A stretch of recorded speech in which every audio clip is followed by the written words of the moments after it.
موضوع الدرس في أحوال المنافقين وصفاتهم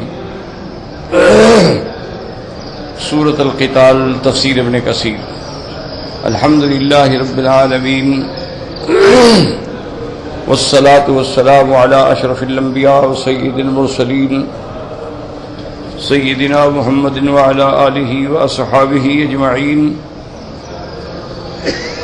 اللهم صل على سيدنا محمد وعلى آل سيدنا محمد كما صليت على إبراهيم وعلى آل إبراهيم في العالمين إنك حميد مجيد. أعوذ بالله من الشيطان الرجيم. بسم الله الرحمن الرحيم. أم حسب الذين في قلوبهم مرض أن لن يخرج الله أضغانهم ولو نشاء لأريناكهم فلعرفتهم بسيماهم ولتعرفنهم في لحن القول والله يعلم أعمالكم ولنبلونكم حتى نعلم المجاهدين منكم والصابرين ونبلو أخباركم.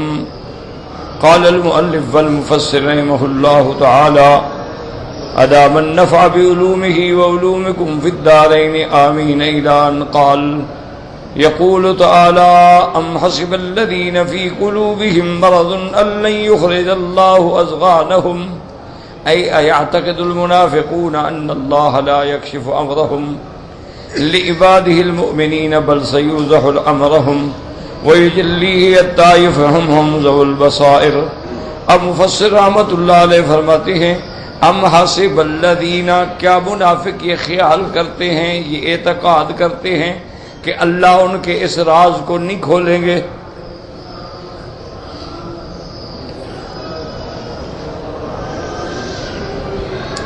اللہ اس کے اس نفاق کو مومنوں پر نہیں کھولیں گے اور مومنوں کو دھوکہ دیتے رہیں گے. نے فرمایا نہیں، بل سیوزح امرہم، ہم ان کے معاملے کو واضح کر دیں گے، روشن کر دیں گے، حتیٰ کہ جو بصائر والے اور بصیرت والے ہیں وہ سمجھ لیں گے کہ یہ منافق ہیں.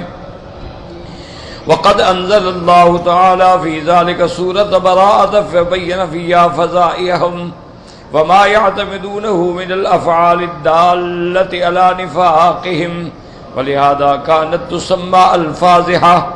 اب مفسر فرماتی ہیں کہ اس لیے اللہ تبارک و تعالی نے سورۃ براءۃ کے اندر ان کی جو غلطیاں ہیں، ان کی جو زیادتیاں ہیں، وہ سب اللہ نے ذکر فرمائی ہے، اور جن جن طریقوں سے یہ اپنے نفاق پہ اعتماد کرتے ہیں وہ بھی اللہ نے کھول دیے ہیں.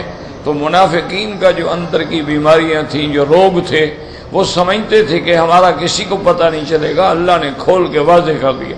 اسی لیے سورۃ براءۃ کو سورۃ فاضحہ بھی کہتے ہیں کہ ان کے رسوا کر دینے والی. والاذغان، اذغان کا معنی جمع اذغن وهو ما في النفوس من الحسد والحقد للاسلام واهله والقائمين بنصره. اذغان جو ہے یہ جمع ہے مفرد ضغن. ضغن کا کیا معنی؟ جو نفس کے اندر حسد ہوتا ہے، بغض ہوتا ہے، اسلام کے خلاف، اسلام کے ماننے والوں کے خلاف، اسلام کی نصرت کرنے والوں کے خلاف. تو ضغن کا معنی ہے وہ حسد، وہ تباغض، وہ تحاسد جو مومنوں کے خلاف منافقوں کے دل میں ہے. وقولہ تبارک و تعالی ولو نشاء لأریناکہم فلعرفتہم بسیماہم. یقول عز وجل ولو نشاء یا محمد صلی اللہ علیہ وسلم لأریناک اشخاصہم فعرفتہم عیانا. اللہ پاک فرماتی ہیں کہ میرے محبوب محمد مصطفیٰ صلی اللہ علیہ وسلم اگر ہم چاہیں تو آپ کو شخصیتاً دکھلا دیں تاکہ آپ ان کو پہچان لیں. ولیکن لم یفعل تعالی ذلک فی جمیع المنافقین سطرا منہ علی خلقہ وحملا للامور علی ظاہر السلامت وردا للسرائر الی عالمها.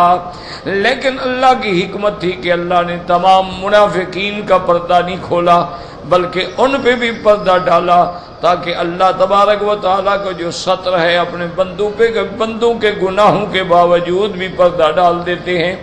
اور اس میں یہ سبق بھی دیا گیا کہ اسلام جو ہے وہ ظاہر پہ عمل کرے گا، باطن کا معاملہ جو ہے وہ اللہ کے سپرد ہے۔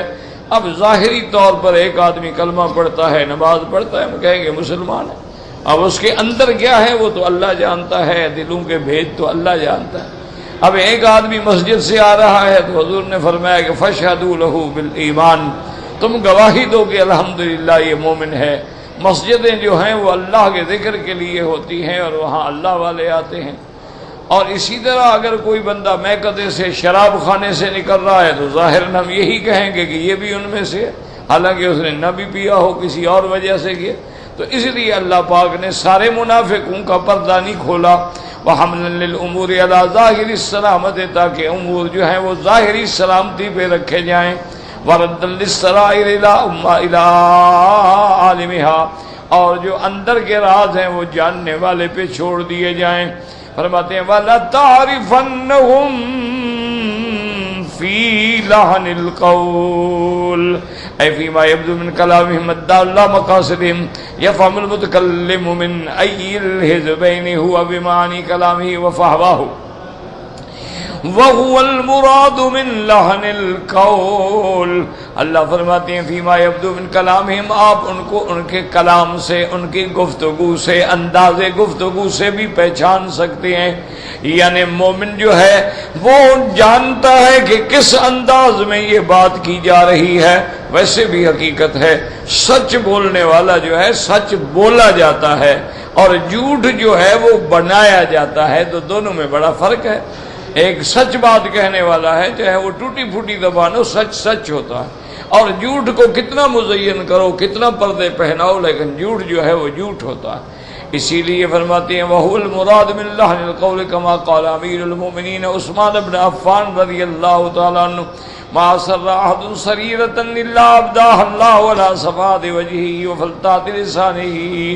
حضرت عثمان بن عفان رضی اللہ تعالیٰ عنہ فرماتے تھے کہ اگر لاکھ بندہ اپنے راز کو چھپانا چاہے، لیکن اس کے چہرے سے اور اس کی کلام کے سکتات سے واضح ہو جاتا ہے کہ یہ جھوٹ بول رہا ہے، تو مجرم کا چہرہ جو ہے نا وہ بات کرتا ہے کہ یہ مجرم ہے، اور بے گناہ انسان کا چہرہ بھی بتا دیتا ہے کہ یہ بے گناہ ہے۔ وفي الحديث ما أسر سرية إلا كسى الله تعالى جلبابها إن خيرا فخير وإن شرا فشر۔ حدیث پاک میں آتا ہے ما أسر سريرة، کسی رازدار راز والے نے اپنا راز اگر چھپایا اللہ بھی پردہ ڈال دیتے ہیں، اللہ تبارک و تعالیٰ بھی اس پہ پردہ ڈال دیتے ہیں۔ ان خیرن فخیر، اگر خیر ہے تو پھر بھی بہتر ہے، اور شر ہے تو پھر اس کے مطابق اس کو سزا ملتی ہے۔ وقد ذکرنا ما يستدل به على نفاق الرجل وتكلمنا على نفاق العمل والاعتقاد في اول شرح البخاری بما اغنى عن اعادته ها هنا۔ اب مفسر رحمۃ اللہ علیہ فرماتے ہیں کہ میں نے مستقل طور پہ کسی انسان کے نفاق پہ، نفاق اعتقادی پہ، نفاق عمل پہ بڑی لمبی تفسیر کے ساتھ بحث کی ہے شرح بخاری کی ابتدا کے اندر۔ کوئی دیکھنا چاہے تو وہاں دیکھ لے۔ تو یاد رکھیں کہ منافق جو ہے نا، ایک منافق اعتقادی ہوتا ہے اور ایک منافق جو ہے وہ عملی ہوتا ہے۔ منافق اعتقادی کا کیا معنی کہ ظاہر میں اسلام، باطن میں کفر ہے۔ جیسے حضور صلی اللہ علیہ وسلم کے زمانے میں منافق تھے کہ اذا لقوا الذین آمنوا قالوا آمنا، جب مومنوں کو ملتے کہتے ہم مومن ہیں، تمہارے بھائی ہیں۔ وَإِذَا خَلَوْا إِلَىٰ شَيَاطِينِهِمْ قَالُوا إِنَّا مَعَكُمْ إِنَّمَا نَحْنُ مُسْتَهْزِئُونَ، اور جب اپنے شیطانوں کے پاس جاتے ہیں کہتے ہیں ہم تو تمہارے ساتھ ہیں، ہم تو اس سے ٹھٹھا مخول کر رہے ہیں۔ اسی طرح اللہ نے سورۃ المنافقون اتاری، اذا جاءک المنافقون قالوا نشهد انک لرسول اللہ واللہ یعلم انک لرسولہ واللہ یشہد ان المنافقین لکاذبون۔ اللہ پاک فرماتی ہیں جب آپ کے پاس آتے ہیں منافق اور آگے کہتی ہیں کہ یا رسول اللہ یا رسول اللہ۔ اللہ نے فرمایا ہم جانتے ہیں آپ واقعی سچے رسول ہیں، لیکن ہم یہ بھی آپ کو گواہی دے کے بتلاتے ہیں کہ یہ منافق جھوٹ بول رہے ہیں، یہ تو جھوٹی طور پہ کہہ اتخذوا ایمانہم جنتن، یہ تو ظاہر طور پہ صرف ڈھال بننا چاہتے ہیں کہ اگر مسلمان کامیاب ہو گئے تو ہم مسلمانوں کے ساتھ ہیں، اور اگر کافر کامیاب ہو گئے ہوں گے بھی ہم تو آپ کے ساتھ تھے، ہم نے تو آپ کو بتایا تھا، اور مسلمانوں کے سارے حال احوال ہم آپ کو پہنچاتے تھے۔ تو وہ تو، لیکن انجام یاد رکھیں کہ منافق کا یہ ہوتا ہے کہ مذبذبین بین ذالک لا الہ الا ولا الہ الا۔ اللہ فرماتا ہے منافق کا یہ معنی حالت ہوتی ہے مذبذبین، پریشان، کبھی ادھر کبھی ادھر، لیکن نتیجہ کیا ہوتا ہے؟ نہ ان کا رہتا ہے نہ ان کا رہتا ہے، نہ یہ مانتے ہیں نہ وہ مانتے ہیں، کہ کافروں کے پاس جاتے وہ بھی کہتے یار نمازیں پڑھتے ہو، ان کے ساتھ رہتے ہو، ہمیں آگے دھوکہ دیتے ہو، اور مسلمان کہتے اچھی بات ہے نمازیں ہمارے ساتھ پڑھتے ہو، دوستیاں ان کے ساتھ نبھاتے ہو۔ تو منافق کا حال ہمیشہ یہی ہوتا ہے۔ وہ جیسے اردو میں بھی ایک مثال ہے نا کہ دھوبی کا کتا نہ گھر کا نہ گھاٹ کا، یعنی نہ ادھر سے کچھ ملا نہ ادھر سے کچھ ملا۔ تو یہ ہوتا ہے منافق اعتقادی۔ اچھا، سرکار دو عالم صلی اللہ علیہ وسلم کے زمانے کے بعد اب ہم نہیں کہہ سکتے ہیں کہ یہ منافق ہے، کیوں؟ اللہ نے تو وحی کے ذریعے حضور کو بتا دیا نا، ہمیں کیا پتا۔ اور ایک ہوتا ہے منافق عملی، یعنی عقیدہ ٹھیک ہے اس کا، مسلمان ہے، لیکن اعمال منافقوں والے ہیں۔ اس کو حدیث پاک میں آیا، میرے محبوب فرماتے ہیں آیت المنافق ثلاث، حضور نے فرمایا منافق کی 3 نشانیاں ہیں۔ اذا حدث کذب، جب بات کرے تو جھوٹی کرے، سمجھو منافق ہے۔ اذا وعد اخلف، جب وعدہ کرے تو پورا نہ کرے۔ وَإِذَا اؤْتُمِنَ خَانَ، جب اس کے پاس کوئی امانت رکھو تو خیانت کرے۔ اور ایک حدیث میں اور بھی ہے وَإِذَا خَاصَمَ فَجَرَ، جب کسی سے جھگڑا کرے تو گالیاں بکے، یہ منافقوں کی علامت ہے۔ تو یہ علامات نفاق ہیں، یہ منافق عملی ہوگا، اعتقادی نہیں، یعنی جن میں یہ صفتیں پائی جائیں کہ وہ مومن کی صفت سچ بولنا ہے، مومن کی صفت امانت ہے، اور مومن کی صفت یہ ہے کہ جب وعدہ کرتے ہیں تو پورا کرتے ہیں۔ تو اس کا تو یہ تو باقی جو ہے تو وہ منافق، مفسر فرماتے ہیں کہ اگر آپ نے پڑھنا ہے تو وہ شرح بخاری کے اول میں دیکھ لیں، میں نے بڑی تفصیل سے اس پہ بحث کر دی ہے۔ وقد ورد فی الحدیث تعیین جماعت من المنافقین، اور حدیث مبارک میں یہ بھی آیا ہے کہ اللہ تبارک و تعالیٰ کے پیغمبر نے پوری ایک منافقوں کی جماعت کے معین کر دیا کہ یہ منافق، یہ منافق، یہ منافق۔ قال الامام محمد حدثنا وكيع قال حدثنا سفيان عن سلمة بن اياد نبی مسعود عقبة بن عمرو رضی اللہ تعالی عنہ قال خطبنا رسول اللہ صلی اللہ علیہ وسلم خطبة فحمد اللہ تعالی واثنى علیہ ثم قال ان منکم منافقین سمیت فلیقم ثم قال قم یا فلان قم یا فلان قم یا فلان حتی سما 36 رجلا ثم قال ان فیکم او منکم منافقین فاتقوا اللہ قال فمر عمر رضی اللہ عنہ برجل ممن سما مقنع قد كان يعرف وقال ما لك فحدث وقال رسول الله صلى الله عليه وسلم وقال بعدا لك سائر اليوم۔ اب اس روایت میں آتا ہے کہ حضور پاک نے حضرت ابی مسعود عقبۃ ابن عمرو فرماتے ہیں کہ حضور نے خطبہ دیا، فحمد اللہ تعالی واثنى علیہ، اللہ کی حمد و ثنا بیان کی۔ اس کے بعد آپ نے فرمایا ان منکم منافقین، اس جماعت میں منافق ہے، جس کا میں نام لوں وہ کھڑا ہو جائے۔ اس کے بعد انہوں نے فرمایا قم یا فلان قم یا فلان قم یا فلان حتی سما 6، وثلاثین رجلا، تقریباً 36 آدمیوں کے حضور نے نام لیے.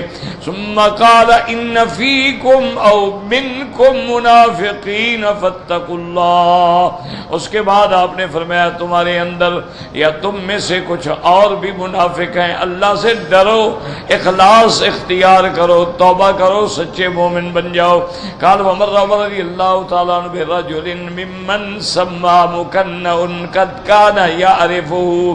حضرت عمر رضی اللہ تعالیٰ عنہ گزرے ایک بندے کے ساتھ جس نے اپنے اوپر کپڑا گھونگھٹ کھینچا ہوا تھا، آپ جانتے تھے. آپ نے فرمایا مالا کا فحدثوا بما قال رسول اللہ صلی اللہ علیہ وسلم فقال بعدا لک سائر اليوم. اس کے بعد حدثہ، اس نے کہا بتلایا کہ حضور پاک نے آج یہ فرمایا ہے. حالانکہ حضرت عمر اس کو پہلے سے جان پہچان بھی تھی، لیکن آپ نے فرمایا بعدا لک، دور ہو جاؤ، تم پہ اللہ کے عذاب ہو. تم منافق تھے، ہمیں تو پتہ ہی نہیں تھا. وقوله عز وجل وَلَنَبْلُوَنَّكُمْ حَتَّى نَعْلَمَ الْمُجَاهِدِينَ مِنْكُمْ وَالصَّابِرِينَ وَنَبْلُوَ أَخْبَارَكُمْ.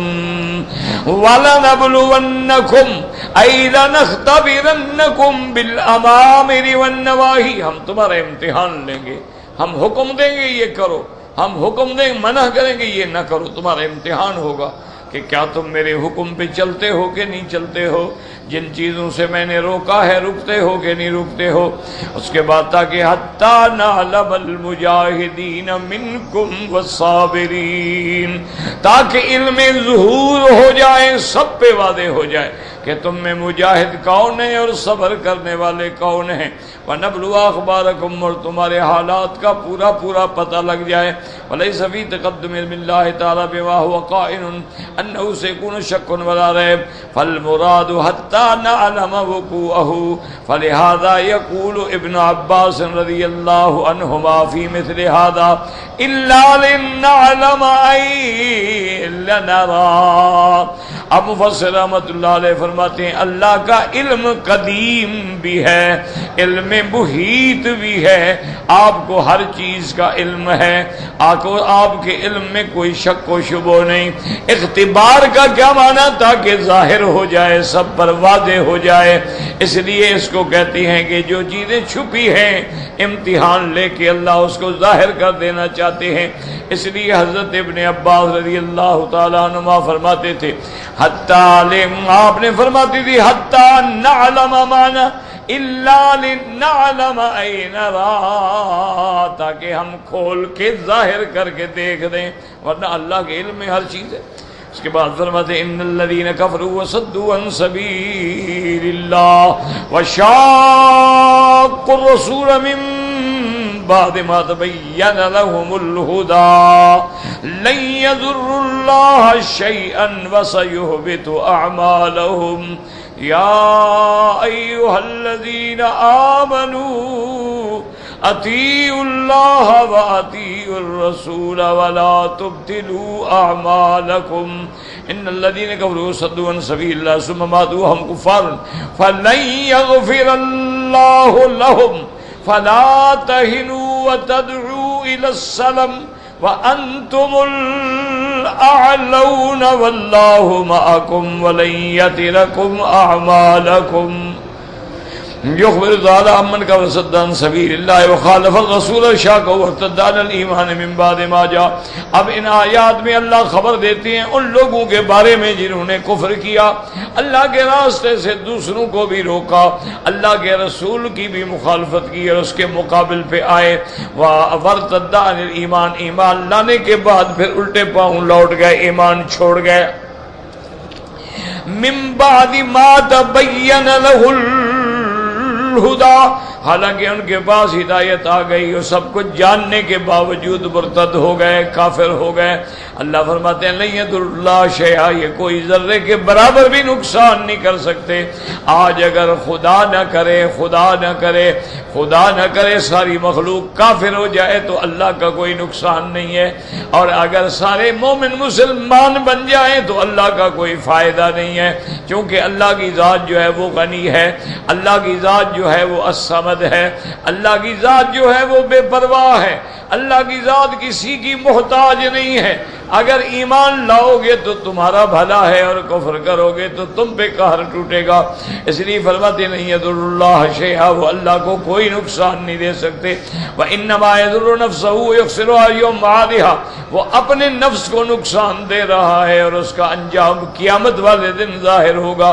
وَسَيَحْبَطُ اللَّهُ أَمْرَهُ وَلَا يُصِيبُ وَلَا صَالِحٌ مَا تَقَدَّمَ مِنْ أَمْرِهِ الَّذِي عَقَبَهُ بِرِدَّتِهِ مِثْقَالَ بَعُوضَةٍ مِنْ خَيْرٍ بَلْ يحبطه ويمحقه بالکلیۃ کما ان الحسنات یذهبن السیئات، اللہ اس کے عمل کو برباد کر دیں گے۔ وہ عمل جو اس نے ایمان کی حالت میں بھی کیے تھے اس کا بھی بدلہ نہیں ملے گا جب مرتد ہو گیا، ایک مچھر کے پر کے برابر بھی بدلہ نہیں ملے گا، بلکہ اللہ اس کے اعمال کو مٹا ڈالیں گے بالکلیہ۔ جیسے نیکیاں جو ہیں وہ گناہوں کو کھا جاتی ہیں، اسی طرح کفر جو ہے وہ بھی نیکیوں کو مٹا دیتا ہے۔ وقد قال الامام احمد بن نصر المروزی فی کتاب الصلاۃ حدثنا ابو قدامہ قال حدثنا وکیع حدثنا ابو جعفر الرازی عن الربیع ابن انس عن بلالیا قال كان اصحاب رسول اللہ صلی اللہ علیہ وسلم یرون انه لا يضر ما لا الہ الا اللہ ذنب کما لا ينفع مع الشرك امن رضی اللہ وطی الرسول اللہ تلسلوا اعمالکم فخافوا ان يبتل ذنب العمل۔ اس روایت میں آتا ہے کہ حضرت بلعالیہ فرماتے ہیں حضور پاک کے صحابہ یہ سمجھتے تھے کہ جب ہم کلمہ پڑھ لیتے ہیں تو اب کوئی گناہ ہمیں نقصان نہیں پہنچا سکتا، جیسے شرک کے ساتھ کوئی نیکی فائدہ نہیں پہنچا سکتی، اسی طرح توحید کے ساتھ اور کوئی گناہ جو ہے وہ نقصان نہیں دے سکتا۔ لیکن جب یہ آیت نازل ہوئی اطیعوا اللہ واطیعوا الرسول ولا تبطلوا اعمالکم، اب صحابہ ڈر گئے کہ کہیں ایسا نہ ہو ہمارے گناہوں کی وجہ سے ہمارے اعمال جو ہیں وہ مٹا دیے جائیں۔ تو اب مسئلہ سمجھیں،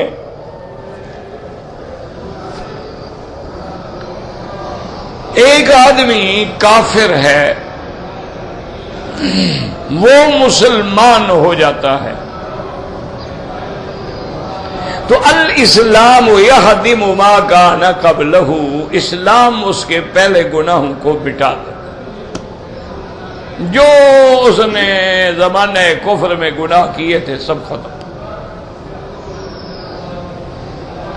اسی طرح یاد رکھیں کہ ایک مسلمان ہے، مسلمان رہا، نمازیں پڑھتا رہا، سب کچھ رہا، بعد میں اللہ نہ کرے قادیانی ہو گیا تو مرتد ہو گیا، اب اس کے سارے عمل جو ہیں وہ برباد ہو گئے۔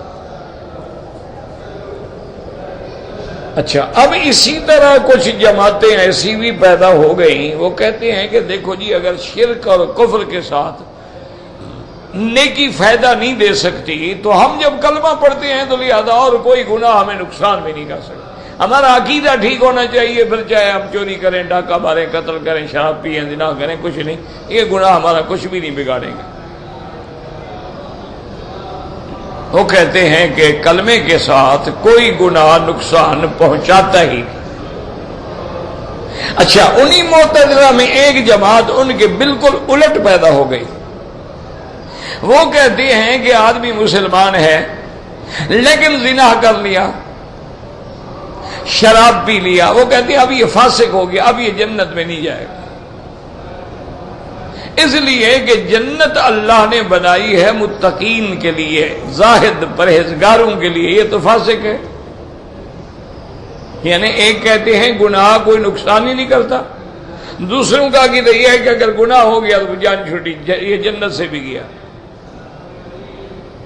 لیکن جو صحیح عقیدہ ہے اہل سنت والجماعت کا، یاد رکھیں کہ عقیدہ وہ ہوتا ہے جو قرآن سے، حدیث سے، اجماع سے ثابت ہو، وہ ہوتا ہے صحیح طریقہ۔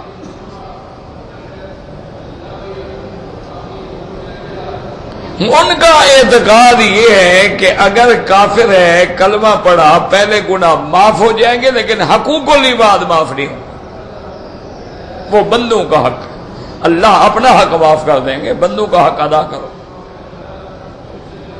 اسی طرح اسلام لانے کے بعد مرتد ہو گیا، سارے عمل باطل ہو گئے، اسی ارتداد میں مر گیا تو جہنم۔ اب صاحب کا اچھے عمل کوئی اس کو فائدہ نہیں دے۔ لیکن ایک آدمی مسلمان ہے، کلمہ پڑھتا ہے، عقیدہ بھی ٹھیک ہے، لیکن گناہ بھی ہے، یعنی ایسے ہیں کہ خلطوا عملا صالحا وآخر سیئا، اچھے عمل بھی ہیں برے بھی ہیں، نمازی ہے، سب کچھ ہے، لیکن جھوٹ بولتا ہے۔ تو ایسے لوگوں کا معاملہ جو ہے وہ یہ ہے کہ اگر اللہ چاہیں گے تو وہ شرک کے ما سوا جتنے گناہ ہیں وہ سارے معاف کر دیں، چونکہ قرآن کہتا ہے ان اللہ لا یغفر ان یشرک بہ ویغفر ما دون ذلک لمن یشاء، اللہ شرک پہ مرنے والے کا گناہ معاف نہیں کریں گے، اس کے علاوہ ہر گناہ معاف کر سکتے۔ تو اب اگر اللہ چاہے تو اس کے گناہوں کو معاف کر دیں، اس کو جنت بھیج دیں۔ اور دوسرا یہ ہے کہ اگر اللہ چاہیں تو اس کے گناہ کے برابر اس کو سزا دیں گے، کہ جتنے تمہارے گناہ ہیں اتنے دن تو تم جہنم کے قید خانے میں جاؤ نا، اس کے بعد جب وہ سزا گزر جائے گی بس سبب ایمان کے ایک نہ ایک دن پھر وہ جنت میں ضرور آئے گا۔ تو اس لیے ہمیشہ یہ نہیں کہنا چاہیے کہ ہم کلمہ پڑھتے ہیں تو گناہ ہمارا کیا بگاڑ لیں گے، اور یہ بھی نہیں کہنا چاہیے کہ چونکہ ہم تو گناہ گار ہیں بس لہذا جنت تو جائیں گے نہیں، لہذا اب اور گناہ کریں۔ نہیں، اللہ چاہے معاف کر دے، اللہ چاہے اس کے گناہوں کے مطابق سزا دے کر اس کو گناہوں سے پاک کر دیں، یہ اس کا منشا ہے، اور یہی عقیدہ ہے جو قرآن سے ثابت ہے۔ کہ وہاں دیکھیں نا، ایک جگہ اللہ فرماتے ہیں یا عبادی الذین اسرفوا علی انفسہم لا تقنطوا من رحمت اللہ انہ یغفر الذنوب جمیعا، اللہ نے فرمایا میرے بندے جو اپنے نفسوں پہ زیادتی کر بیٹھے ہو، میری رحمت سے نا امید نہ ہوں، اللہ تیرے سارے گناہ معاف کر دیں گے۔ اچھا، کسی جگہ فرماتے ان الحسنات یذہبن السیئات، کہ تمہاری برائیاں جو ہیں ان کو تمہاری نیکیاں مٹا ڈالتی ہیں۔ جب تم نے وضو کیا ہاتھ دھوئے تو ہاتھوں کے گناہ دھل گئے، جب تم نے چہرہ دھویا تو چہرے کے گناہ دھل گئے، تو اس لیے یہ نیکیاں بھی گناہوں کو مٹا دیتی ہیں۔ اور اس کے بعد اب تیسرے مقام پہ اللہ نے فرمایا فَقُلْتُ اسْتَغْفِرُوا رَبَّكُمْ إِنَّهُ كَانَ غَفَّارًا، جیسے آپ پڑھ چکے ہیں اللہ نے فرمایا میرے مدنی وَاسْتَغْفِرْ لِذَنبِكَ وَلِلْمُؤْمِنِينَ وَالْمُؤْمِنَاتِ وَاللَّهُ يَعْلَمُ مُتَقَلَّبَكُمْ وَمَثْوَاكُمْ، اللہ پاک نے حکم دیا کہ استغفار کرو، اگر گناہ ہو جائے فوراً گناہ چھوڑ دو، ندامت محسوس کرو، آئندہ نہ کرنے کا وعدہ کرو تو اللہ گناہ معاف فرما دیتے ہیں۔ اور ساتھ یہ بھی حکم آ گیا کہ یہ حقوق اللہ ہے، اور جہاں تک حقوق العباد کا تعلق ہے جب تک وہ ادا نہیں کرو گے تو معاف نہیں ہوں گے۔ یعنی آپ نے قرضہ دینا ہے، کسی کا معاملہ ہے، پیسہ ہے، کسی کا آپ نے غیبت کی ہے، گلہ کیا ہے، کسی پر آپ نے ناجائز تہمت لگائی ہے تو معافی لو، اس سے جا کے بخشو، اس کا حق ہے بندے کا، ورنہ جو ہے پھر اللہ بندوں کے حق نہیں معاف فرماتے۔ اس لیے مفسر رحمۃ اللہ علیہ فرماتی ہیں کہ جب یہ آیت نازل ہوئی اطیعوا اللہ واطیعوا الرسول ولا تبطلوا اعمالکم فخافوا ان يبطل الذنب والعمل، ثم روي عن طريق عبد الله بن المبارك قال اخبرني بكر بن معروف ان مقاتل بن حيان نافع عن ابن عمر رضي الله عنهما قال كنا معشر اصحاب رسول الله صلى الله عليه وسلم نرى انه ليس شيء من الحسنات الا مقبول حتى نظرت۔ بعض روایات میں یہ بھی آتا ہے کہ حضرت ابن عمر رضی اللہ تعالی عنہما فرماتے ہیں کہ ہم صحابہ کی جماعت جو تھی یہ سمجھتے تھے کہ جو نیکی کا کام ہے وہ ہر حال میں مقبول ہے، لیکن یہ آیت نازل ہو گئی کہ اللہ چاہے تو قبول فرمائیں، نہ چاہے تو تیری نیکیوں کو بھی مٹا دیں۔ اس لیے فرماتے ہیں جب یہ آیت نازل ہوئی اطیعوا اللہ واطیعوا الرسول ولا تبطلوا اعمالکم فقلنا ما هذا الذي يبطل اعمالنا، یہ کیا گناہ ہیں جو ہمارے اعمال کو بھی مٹا دیں گے؟ فقلنا الکبائر الموجبات والفواحش حتى نزل قوله تبارک و تعالی، ہم نے کہا اس سے مراد کبیرہ گناہ ہیں جن کی سزا جو ہے ہر حال میں ملنی ہے اور فواحش ہے۔ پھر اللہ نے یہ آیت اتاری ان اللہ لا یغفر ان یشرک بہ ویغفر ما دون ذلک لمن یشاء فلما نزل کففنا عن القول فی ذلک فکنا نخاف من اصاب الکبائر والفواحش ونرجو لمن لم یصبها۔ پھر جب یہ آیت اتری ہم اپنی اس بات سے ڈر گئے، اس کے بعد ہم نے کہا کہ اب اصحاب کبائر اور فواحش جو ہیں ان پہ ہمیں خوف ہے، لیکن جنہوں نے کبائر اور نہیں کیے ہیں تو ان کے بارے میں ہم امید رکھتے ہیں کہ اللہ ان پہ رحم فرما دیں گے۔ ثم امر تبارک و تعالی عباد المؤمنین بطاعته وطاعت رسوله التي يسعدهم في الدنيا والآخرہ، اس کے بعد اللہ نے حکم دیا اپنے ایمان والوں کو کہ اللہ کی اطاعت کرو، اللہ کے رسول کی اطاعت کرو، اسی میں تمہاری سعادت ہے، کامیابی ہے دنیا اور آخرت کے اندر۔ ونہاهم عن الارتداد الذي هم تل الاعمال، اور اللہ پاک نے منع فرمایا کہ خبردار دین چھوڑ کے نہ نکل جانا ورنہ تمہارے اعمال جو ہیں وہ تباہ ہو جائیں گے۔ وَلِهَذَا قَالَ تَعَالَىٰ تُبْطِلُوا أَعْمَالَكُمْ، اپنے اعمال کو باطل نہ کرو، کیا معنی بالردت، مرتد ہو گیا تو اعمال باطل ہو گئے۔ وَلِهَذَا قَالَ بَعْضُ إِنَّ الَّذِينَ كَفَرُوا وَصَدُّوا عَن سَبِيلِ اللَّهِ ثم ماتوا وهم كفار فلن يغفر الله لهم، اس کے بعد اللہ نے وضاحت کر دی کہ جو لوگوں نے کفر کیا اور اللہ کے راستے سے روکا اور اس کے بعد اسی کفر کی حالت میں مر گئے، اللہ تبارک و تعالی ان کی ہرگز بخشش نہیں کریں گے۔ کہ قولہ سبحانہ و تعالی ان اللہ لا یغفر ان یشرک بہ ویغفر ما دون ذلک لمن یشاء۔ ثم قال جل وعلا لعباده المؤمنین فلا تهنوا وتدعوا إلى السلم وأنتم الأعلون والله معكم ولن يتركم أعمالكم۔ اللہ نے فرمایا فلا تهنوا، لا تفرادوا، دشمنوں کے سامنے اپنی کمزوری کا اظہار نہ کرو۔ وتدعوا إلى السلم، المحادنة والمسالمة وبذل القتال بينكم وبين الكفار في قوتكم وقصد عددكم وعددكم، کہ تم پھر ان سے مصالحت کرو، محادنت کرو، منافقت کرو نہیں، خبردار کیوں ڈر رہے ہو؟ کبھی کافروں کے سامنے اپنے آپ کو کمزور نہ کرو، کبھی کافروں کی قوت سے مت ڈرو، اللہ نے تمہیں قوت دی ہے، تمہیں طاقت دی ہے، تمہیں عدد دیا ہے۔ ہاں اگر ایک ہوتا ہے کہ کافر سلو کرنا چاہے تو کرو۔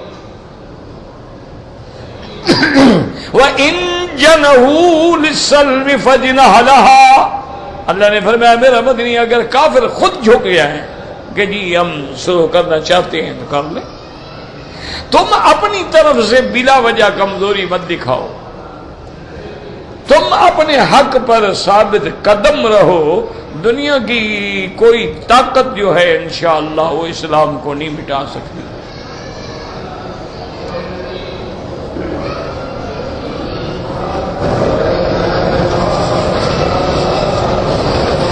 تو اس لیے اللہ تعالی نے حکم دیا ہے کہ خبردار اپنے آپ کو کمزور ظاہر نہ کرو کافروں پہ۔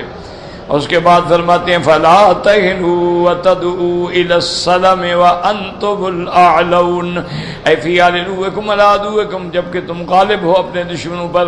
فَأَمَّا إِذَا كَانَ الْكُفَّارُ فِيهِمْ قُوَّةٌ وَقَصْرٌ بِالنِّسْبَةِ إِلَىٰ جَمِيعِ الْمُسْلِمِينَ وَرَأَى الْإِمَامُ فِي الْمُحَادَمَةِ وَالْإِرْشَادِ فَلَوْ يَفْعَلْ ذَلِكَ كما فعل رسول من صده كفار قريش عن مكة ودعوه إلى الصلح وذي الحرب بينهم وبين عشر سنين وأجابهم۔ یعنی اب مسئلہ یہ سمجھ آیا کہ اگر تمہارے پاس قوت ہے، طاقت ہے، اب تم نہ کمزور بنو، بالکل مضبوط رہو۔ ہاں ایک حالت یہ ہے کہ ہم کمزور ہیں اور کافروں کے پاس طاقت ہے، اگر ہم لڑتے ہیں تو مٹ جائیں گے تو اب سلو کر سکتے، جیسے کہ حضور پاک صلی اللہ علیہ وسلم نے مقام حدیبیہ پر جب کافروں نے آپ کو عمرے سے روک دیا تو آپ نے سمجھ لیا کہ ہمارے ساتھ تو 1500 آدمی ہیں اور وہ مکے میں ہیں، وہ گھر میں ہیں، قبائل ان کے ساتھ ہے، ہمارے لیے تو کوئی مدد بھی مدینے سے نہیں آ سکتی۔ تو اب جب انہوں نے بات کی تو آپ نے بھی صلح کی بات کی اور ان کی ہر شرط مان کے صلح کر لی، تو ایسے حالات میں تو صلح کرنا جائز ہے۔ لیکن ایک یہ ہے کہ مسلمان ہیں، آپ کو اللہ نے ملک دیا ہے، طاقت دی ہے، فوج ہے، قوت ہے، غلبہ ہے، پھر کیوں ڈرتے ہو؟ پھر گھبرانے کی کوئی ضرورت نہیں۔ اور اس کے بعد فرماتے ہیں واللہ معکم فی بشارۃ عظیمۃ من نصر والظفر علی الاعداء، اور دیکھیں گے جب حضور پاک کو کہتا ہے کہ اگر کافروں میں قوت ہے، کثرت ہے، اور امام سمجھتے ہیں کہ صلح میں فائدہ ہے، مصلحت ہے، تو اس کو اجازت ہے کہ صلح کر لیں، کما فعل رسول اللہ صلی اللہ علیہ وسلم، جیسے کہ میرے مدنی پاک نے حین صدہ کفار قریش عن مکہ ودعوہ الی الصلح، جب کافروں نے آپ کو روکا تھا اور صلح کے لیے کہا وَأَذَنَ الْحَرْبُ بَيْنَهُمْ، اور معاہدہ ہو گیا کہ اب آپ کے اور ہمارے درمیان میں تقریباً 10 سال تک کوئی جنگ نہیں ہوگی، حضور پاک نے یہ بات مان لی۔ وَقَوْلُهُ جَلَّتْ عَظْمَتُهُ، یہ کتنی بڑی مومن کے لیے نعمت ہے۔ اللہ فرماتے ہیں وَاللَّهُ مَعَكُمْ فِي بِشَارَةٌ عَظِيمَةٌ بِالنَّصْرِ وَالظَّفَرِ عَلَى الْأَعْدَاءِ، اس کے اندر مومن کے لیے بشارت ہے کہ جب اللہ تیرے ساتھ ہے تو پھر کون تمہیں شکست دے سکتا ہے؟ جب اللہ کی مدد تمہارے ساتھ ہے پھر تمہیں کون ہرا سکتا ہے؟ وَلَن يَتِرَكُمْ أَعْمَالَكُمْ اے وَلَن يَحْبِطَ ابْتِلَاؤُكُمْ إِيَّاهَا وَلِيُوفِيكُمْ ثَوَابًا وَلَا يَنقُصُكُم مِّنْهَا شَيْئًا، اللہ تبارک و تعالیٰ تمہارے اعمال کبھی باطل نہیں کریں گے، کبھی ضائع نہیں کریں گے، بلکہ اللہ تجھے تیرے اعمال پہ پورا پورا ثواب دیں گے اور تیرے ثواب میں سے بھی ذرے کے برابر نہیں گھٹائیں گے۔ تو یاد رکھیں گے جہاں جہاں بھی معیت ہے وہاں معیت سے مراد ہی نصرت ہوتا ہے، اور معیت سے مراد جو ہے معیت علم ہوتی ہے۔ سوال نہیں؟ چپ کر کے چھپا کے کیوں بیٹھے ہوئے ہو بھائی؟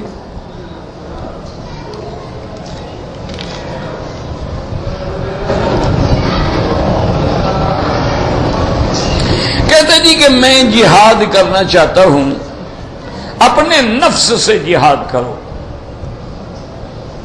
پہلا جہاد یہ ہے کہ تم اپنے نفس سے جہاد کرو، اس کو گناہوں سے روکو، اس کو حرام سے روکو، اس کو ہر غیر شرعی عمل سے روک کے اتباع رسول پاک میں زندگی گزارو، یہ سب سے بڑا جہاد ہے۔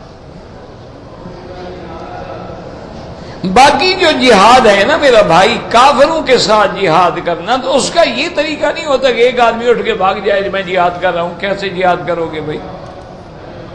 اس کے لیے ضرورت ہوتی ہے کہ طاقت ہو، امیر ہو، مسلمانوں کی کوئی قوت ہو، جماعت ہو، قیادت ہو، اور پھر وہ فیصلہ کرے کہ ہم نے کہاں لڑائی کرنی ہے، کہاں نہیں کرنی ہے۔ یہ تھوڑا ہوتا ہے کہ ہر آدمی اٹھ کے جہاد شروع کر دے۔ یہ تو جب آپ قانون شکنی کریں گے۔ اب دیکھیں نا جی، مثلاً ایک آدمی نے زنا کیا، شادی شدہ ہے، عورت بھی مرد بھی، اسلام میں کیا سزا ہے؟ رجم، کہ دونوں کو پتھر مار مار کے، یعنی سزا ان کی اسلام میں موت ہے۔ لیکن یہ اسلام حق نہیں دیتا ہے کہ خامد اٹھ کے بیوی کو مار دے، کہ بھئی اسلام نے تو اس کی سزا موت رکھی ہے نا، اب یہ کاری ہو گئی ہے، مرو اس کو قتل کر اٹھائیں گے، قتل ہوگا، اس کو قتل کی سزا دے گا اسلام۔ کہ تم کون ہو قانون کو ہاتھ میں لینے والے؟ تمہاری ذمہ داری یہ تھی کہ تم اس معاملے کو عدالت میں لے جاؤ، وہاں اس بات ثابت ہو جائیں، اب عدالت فیصلہ کرے گی کہ اس کو رجم کرو. حتیٰ کہ آپ دیکھیں کہ اسی طرح ایک میاں بیوی ہے مثلا، اب مسئلہ یہ ہے اللہ نہ کرے اللہ نہ کرے اللہ نہ کرے، خاوند کو شک ہو گیا کہ میری بیوی فلاں بندے کے ساتھ ناجائز تعلق ہے، بلکہ اس نے دیکھ بھی لیا، اب گواہ تو ہے نہیں، کیا کرے؟ تو اس میں اللہ نے رعایت کی مسلمانوں کے لیے، اس کو حکم دیا لعان کا. لعان کا کیا معنی ہے کہ وہ آدمی دونوں میاں بیوی حاکم وقت کے پاس پیش ہوں گے اور حاکم وقت اس سے قسم لے گا کہ 4 دفعہ قسم کھا کے کہو کہ میں نے اپنی آنکھوں سے دیکھا ہے فلاں بندے سے اس نے زنا کیا ہے اور میں سچ بول رہا ہوں، اور 5ویں دفعہ میں وہ کہے گا کہ اگر میں جھوٹ بول رہا ہوں تو مجھ پہ اللہ کا غضب. اسی طرح پھر اسلام کہتے ہیں اب عورت کو بھی یہ حق ہے، عورت کو اسلام کہتے ہیں اب تم بھی قسم کھاؤ. اچھا وہ کہ میں نہیں کھاتی قسم، پھر تو میں نے مان لیا نا، پھر تو سزا ہوگی نا اس کو. بات سمجھو، اس نے کہا میں تو نہیں قسم کھاتی، تو اس کو مانا اقرار کر رہی. اگر وہ کہے کہ میں قسم کھاتی ہوں تو وہ بھی اسی طرح قسم کھائے گی 4 دفعہ، اور 5ویں دفعہ کہے گی اگر میں جھوٹ بول رہی ہوں تو مجھ پہ اللہ کا غضب اور اللہ کی لعنت ہو. اب دونوں کا لعان ہو گیا، نکاح شکا ختم ہو گیا، لیکن ایک دوسرے کو قتل نہیں کریں گے. اچھا عجیب واقعہ ہوا، حضور کے سامنے ایک صحابی آئے،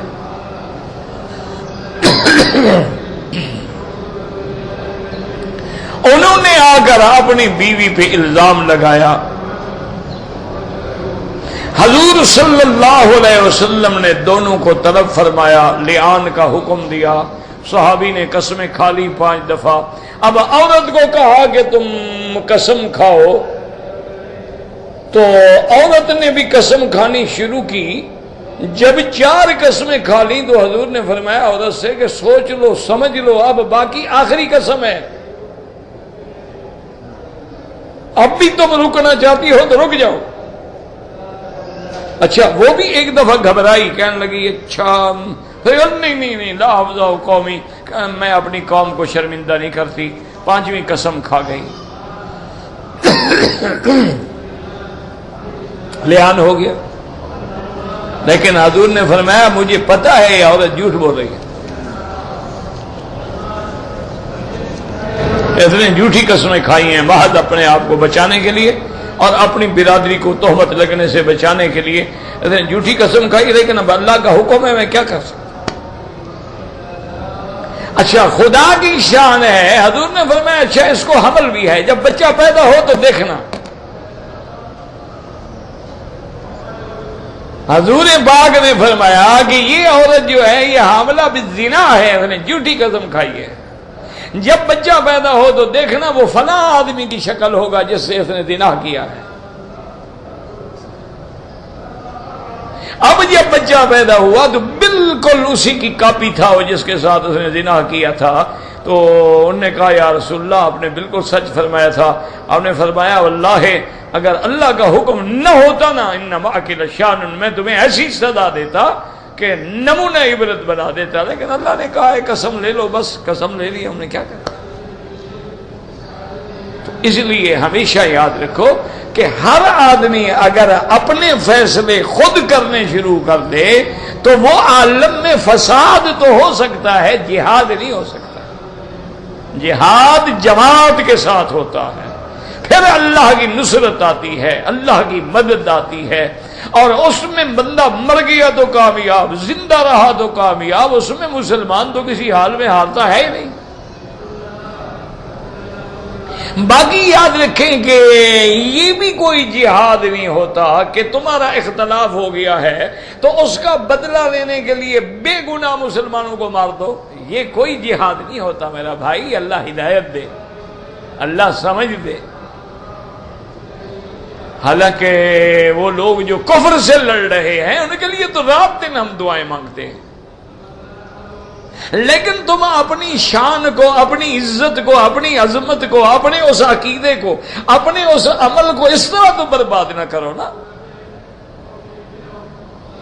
کسی شہر میں آ کر، کسی مسجد میں آ کر، کسی یعنی رونق علاقے میں آ کے ایک بم مار دینا، دھماکہ کر دینا، اور اس میں ہزاروں سینکڑوں شہید ہو گئے، سینکڑوں زخمی ہو گئے، سینکڑوں کے گھر اجڑ گئے، یہ کون سا اسلام ہے جی؟ ان کا کیا گناہ تھا؟ بے گناہوں کو آگے مار دینا، جبکہ ایک آدمی کے مارنے کی سزا یہ ہے کہ اللہ فرماتے ہیں جو ایک بندے کو ناحق مارتا ہے سجاؤہ جہنم خالدا فیہا وغضب اللہ علیہ ولعنہ وعد لہ عذابا مہینا۔ ہاں ایک ہے کفر کا مقابلہ کہ جیسے مثلا فلسطین میں اسرائیل سے مسلمان لڑ رہا ہے، اب اس کے پاس تو ٹینک ہے نا، اس کے پاس تو ٹینک نہیں ہے، وہ کیا کرے پھر؟ وہ اپنی جان پہ کھیلتا ہے، وہ الگ بات ہے۔ مسلمانوں کا مارنا تو الگ بات ہے نا، مسائل کو گڑبڑ تو نہ کرو نا۔ ایک آدمی ہے، اب دیکھیں جیسے کشمیر میں ہے کہ مسلمان جو ہے اس کا ہندو سے مقابلہ ہے، ہندو ظلم کرتا ہے، ان کے گھروں میں داخل ہو کے ان کی کنواری لڑکیوں کو اٹھا کے ان کے ساتھ 8-8 10-10 فوجی اجتماعی زنا کرتے ہیں۔ اب وہ بندہ جو ہے چیختا ہے، اب اس کے مقابلہ کرتا ہے، کیا مقابلہ کرے فوج کے ساتھ؟ نہ اس کے پاس طاقت ہے، نہ اسلحہ ہے، نہ ٹینک ہے، نہ جہاز ہے، کیا کرے؟ وہ جان مارتا ہے۔ پھر کہتا ہے بھی اب میرے سامنے دیوار ہے، یا دیوار ٹوٹے یا میرا سر پھوٹے، اور میرے پاس حل کوئی نہیں۔ وہ الگ چیز ہے۔ مسلمان کو مارے یہ کوئی دنیا کی شریعت بھی نہیں کہہ سکتی کہ حلال ہے، کوئی دنیا کا عالم بھی نہیں کہہ سکتا کہ یہ حلال ہے یا جائز ہے۔ اور اسی طرح ہم یہ بھی ساتھ کہتے ہیں کہ مسلمانوں کو بھی تم نہ مارو، آپس میں بیٹھ کے مفاہمت کرو۔ دشمن تمہیں لڑا کے خوش ہے، ادھر سے مرنے والا مسلمان، ادھر سے مرنے والا مسلمان، یہ بھی کلمہ پڑھتا ہے، یہ بھی کلمہ پڑھتا ہے، وہ تو فائدے میں ہے، اس کے تو دونوں دشمن مر گئے، ادھر والے مر جاؤ یا ادھر والے مر جاؤ، اس کا تو بھلا ہو رہا ہے نا۔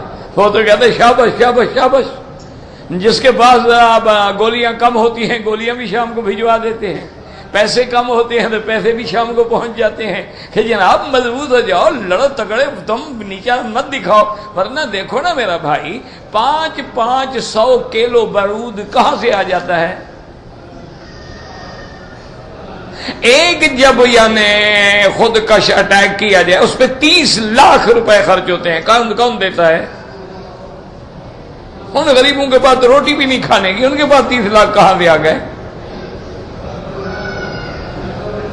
ایک گاڑی ہو اس میں 500 کلو بارود بھرا ہوا ہو، 1 کلو بارود کی کیا قیمت ہے؟ کون دے رہا ہے وہ بارود؟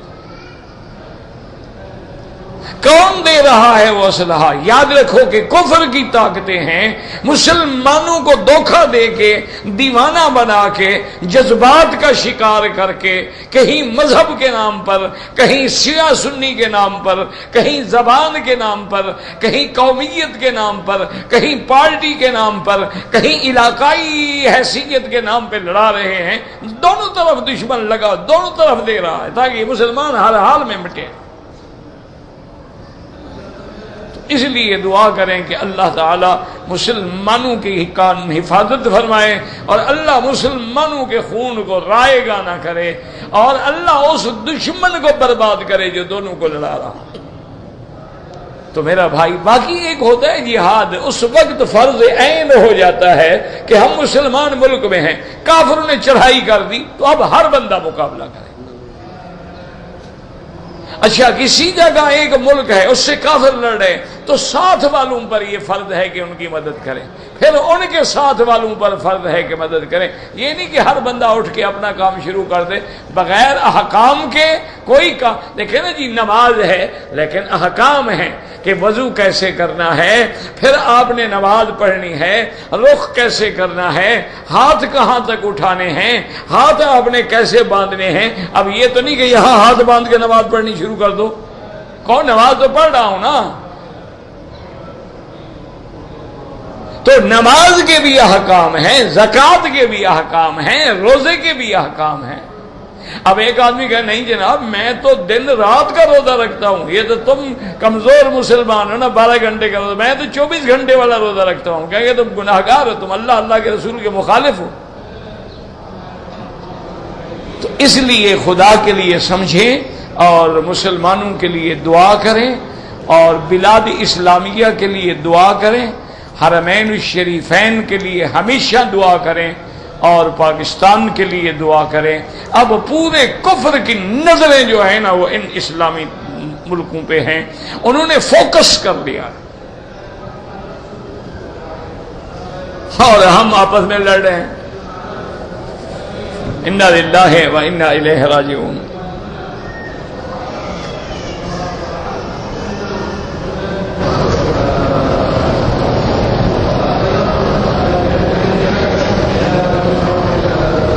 کہتے جی کہ ہم ہندوستان میں رہتے ہیں، ہمارے گاؤں میں قاضی مقرر ہوتے ہیں جو نکاح پڑھاتے ہیں، تو وہ یہ کرتے ہیں کہ بھئی 2 آدمی بھیج کے عورت سے ایجاب و قبول کرواتے ہیں۔ بالکل ٹھیک بھئی، آخر ایجاب قبول ہوگا نا، عورت بھی قبول کرے گی تو نکاح ہوگا نا۔ یا تو اس لڑکی کا والد ہے وہ اپنی لڑکی سے اجازت لے کے آ جائے، اس کے ولی کی حیثیت میں وہ کر دے ایجاب قبول۔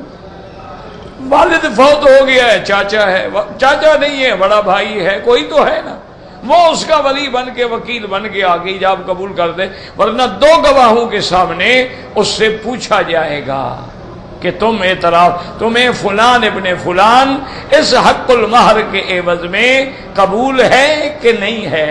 اب تو خیر لڑکیاں زیادہ ایڈوانس ہو گئی ہیں، ورنہ پہلے دور میں تو بیچاری چپ ہو جاتی تھی تو چپ کو بھی رضا سمجھا جاتا تھا۔ اچھا بعض اوقات عورت جو ہے صرف گردن جھکا دیتی، اس کو بھی رضا سمجھا جاتا تھا۔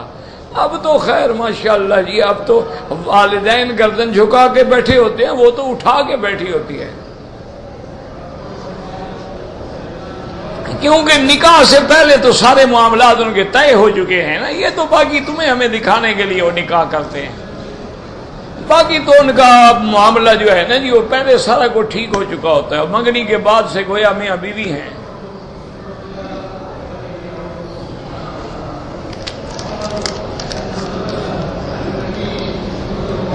کہتے جی کہ نماز جنازہ میں میرا بھائی یہ کوئی جھگڑے کا مسئلہ نہیں ہے۔ یہاں دیکھو امام جنازے میں 1 سلام پھیرتے ہیں، لیکن فرض نماز میں تو منع کیا ہوا کہ دونوں سلام بھی جائز ہیں، ایک بھی جائز، کوئی جھگڑا نہیں۔ یا تو ہمیشہ ہر نماز میں 1 سلام ہوتا، پھر تو کوئی جھگڑا تھا، لیکن انہوں نے دونوں حدیثوں پہ عمل کر لیا کہ بھی 1 سلام سے بھی نماز پوری ہو جاتی ہے، لہذا جنازے میں 1 کہہ دو، باقی نمازوں میں 2 کہہ دو۔ امام ابو حنیفہ فرماتے کہ نہیں، جیسے نمازوں میں 2 ہیں اسی طرح جنازے میں بھی دونوں طرف کہو، اور یہ تو بالکل کھری بات ہے نا کہ جتنے کلمات تمہاری زبان سے نکلیں گے اتنا اجر ملے گا یا نہیں ملے گا۔ ایک آدمی نے کہا سبحان اللہ، تو اس کو اچھا، ایک نے کہا سبحان اللہ سبحان اللہ سبحان اللہ، ایک نے کہا سبحان اللہ و بحمدہ سبحان اللہ العظیم، ایک نے کہا السلام علیکم، ایک نے کہا السلام علیکم ورحمۃ اللہ، تیسرے نے کہا السلام علیکم ورحمۃ اللہ وبرکاتہ۔ تو جتنے کلمات بڑھتے جا رہے ہیں ثواب بڑھتا جا رہا ہے، کم ہوتا جا رہا ہے۔ وہ فرماتے ہیں جتنے سلام میں الفاظ بڑھیں گے اتنی اجر زیادہ ہوگا۔ تو یہ کوئی لڑائی کا مسئلہ نہیں، کوئی ایک طرف کہتا ہے اس کی مرضی ہے، 2 طرف کہتا ہے الحمدللہ، اور نہ یہ کوئی کفر اسلام کی جنگ ہے اور نہ یہ کوئی فرض واجبات کی جنگ ہے۔ یاد رکھا کرو، یہ تو بلا وجہ لوگ لڑتے ہیں، جن کو اللہ نے عقل چھین لیا ہو نا وہ ہمیشہ لڑتے ہیں۔ ویسے بھی قیامت کی علامت ہے کہ لعن آخر هذه الامة اولها، حضور نے فرمایا کہ یہ بھی علامات قیامتیں ہیں کہ بعد میں آنے والے لوگ جو ہیں پہلوں کو برا کہیں گے، گالیاں دیں گے، ان کو ان کے عیب نکالیں گے۔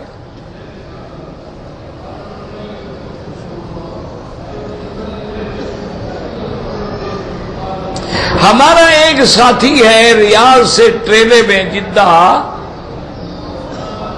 پتہ نہیں کیا ہے، نماز پڑھ کے واپس ریاض گیا ہے، ٹھیک ہے تو کیا، وہ تو ڈرائیور ہے، آتا رہے جاتا رہے، وہ ضروری تھوڑا ہے کہ ہر وقت عمرہ کرے۔ کہتے ہیں جی کہ بریلوی حضرات کے پیچھے نماز درست ہے۔ بریلوی سے مراد بریلی رہنے والے، یا اگر مراد عقیدہ ہے، اگر وہ شرک کرتا ہے، قبر پہ سجدے کرتا ہے، قبر پہ چڑھاوے چڑھاتا ہے، غیر اللہ کی نظر نیاز دیتا ہے، تو اس کے پیچھے نماز ناجائز، سیدھی سی بات۔ اسی طرح بعض لوگ جو ہیں وہ شرک تک تو نہیں پہنچے لیکن بدعات میں پڑے ہوئے ہیں، بدعتی کے پیچھے بھی نماز ناجائز۔ حضور نے فرمایا من وکر صاحب بدعت فقد اعان علی ہدم الاسلام، جو بدعتی کی تکریم کرے، عزت دے اس کو، اس نے دین اسلام کو گرا دیا ہے۔ تو جب امام بنا رہے ہو، اس سے بڑی عزت بھی کوئی ہے؟ تو یہ بالکل دیکھا کریں صحیح۔ وتر نماز کے بعد اگر تہجد پڑھیں کوئی حرج نہیں، کوئی مسئلہ نہیں۔ ایک آدمی نے وتر پڑھ لیے عشاء کے بعد، تہجد پڑھی ہے آخری رات میں، کوئی حرج نہیں۔ وہ تو مسئلہ سمجھو یہ ہے کہ ہم نے عشاء کے بعد وتر نہیں پڑھے، اب ہم نے الحمدللہ رات کے آخری حصے میں تہجد پڑھی ہے، تو اب تہجد پڑھنے والے کے لیے یہ ضروری ہے کہ تہجد کے نفل پہلے پڑھے اور وتر آخر میں پڑھے، یہ نہیں کہ پہلے وتر پڑھ لے پھر تہجد شروع کر دے، تو یہ منع ہے۔ یوں تو منع نہیں ہے کہ اگر ایک آدمی نے عشاء کے بعد وتر پڑھ لیا ہے کہ پتہ نہیں میری نیند کھلے گی یا نہیں کھلے گی، اٹھوں گا یا نہیں اٹھوں گا، تہجد نصیب ہوگی یا نہیں ہوگی، لیکن موقع مل گیا بالکل تہجد پڑھے، کوئی منع نہیں۔ ربنا تقبل منا انک انت السمیع العلیم۔ یا اللہ عالم اسلام پہ اپنی رحمتیں فرما، یا اللہ عالم اسلام پہ اپنی رحمت فرما، یا اللہ مسلمانوں کے خون کی، جان کی، مال کی، آبرو کی، عزت کی حفاظت فرما، یا اللہ دشمنوں کے سازشوں کو بے نقاب کر دے، یا الہ العالمین عالم اسلام اور ہر مسلمان جس ملک میں ہے اس کی جان، مال، آبرو، عزت کی حفاظت فرما، یا اللہ بیماروں کو شفا عطا فرما، بے حیاؤں کو حیا عطا فرما، بے دینوں کو دین عطا فرما، بے اولادوں کو اولاد عطا فرما، جن کی اولاد ہے ان کو صالح بنا، جن کے گھروں میں بچیاں ہیں ان کے رشتے آسان فرما، بے روزگاروں کو روزگار عطا فرما، قرض داروں کے قرض عطا فرما، ہمیں مانگنا نہیں آتا بغیر مانگے عطا فرما۔ ربنا آتنا فی الدنیا حسنۃ وفی الآخرۃ حسنۃ وقنا عذاب النار۔ سبحان ربک رب العزۃ عما یصفون وسلام علی المرسلین والحمد للہ رب العالمین۔ آمین آمین آمین آمین آمین آمین آمین آمین آمین آمین آمین